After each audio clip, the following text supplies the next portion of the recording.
ಅದು ಸರ್ಕಾರಿ ಜಾಗ. ಆದರೆ ಆ ಜಾಗದಲ್ಲಿ ವಾಲ್ಮೀಕಿ ಸಮುದಾಯ ಭವನ ನಿರ್ಮಾಣ ವಿಚಾರಕ್ಕೆ ಸಮುದಾಯಗಳ ಮಧ್ಯೆ ಕಿತ್ತಾಟ ಶುರುವಾಗಿದೆ. ಸರ್ವೆ ಮಾಡಲು ಬಂದವರೊಂದಿಗೆ ಶುರುವಾದ ಕಿರಿಕ್ ರಣಾಂಗಣವಾಗಿ ಬದಲಾಗಿದೆ. ಭವನ ನಿರ್ಮಾಣ ವಿಚಾರಕ್ಕೆ ಮಾರಾಮಾರಿ, ಸಮುದಾಯಗಳ ಫೈಟ್, ಮನೆಗೆ ನುಗ್ಗಿ ಅಟ್ಟಹಾಸ. ಬೆಳಗಾವಿ ಜಿಲ್ಲೆ ಬೈಲಹೊಂಗಲದ ದೇಶನೂರ ಗ್ರಾಮದಲ್ಲಿ ವಾಲ್ಮೀಕಿ ಭವನ ನಿರ್ಮಾಣದ ಕಿಚ್ಚು ಮನೆಯನ್ನೇ ಧ್ವಂಸಗೊಳಿಸಿದೆ.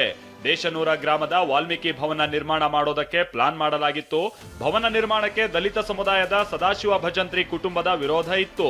ಯುವಕರ ತಂಡವೊಂದು ಜಾಗದ ಮಾರ್ಕ್ ಮಾಡೋದಕ್ಕೆ ತೆರಳಿತ್ತು. ಈ ವೇಳೆ ಸರ್ವೆಗೆ ಬಂದ ಯುವಕರಿಗೂ ಸದಾಶಿವ ಭಜಂತ್ರಿ ಕುಟುಂಬಕ್ಕೂ ಕಿರಿಕಾಗಿದೆ. ಮಾತಿಗೆ ಮಾತು ಬೆಳೆದು ರಣಾಂಗಣವೇ ಸೃಷ್ಟಿಯಾಗಿದೆ.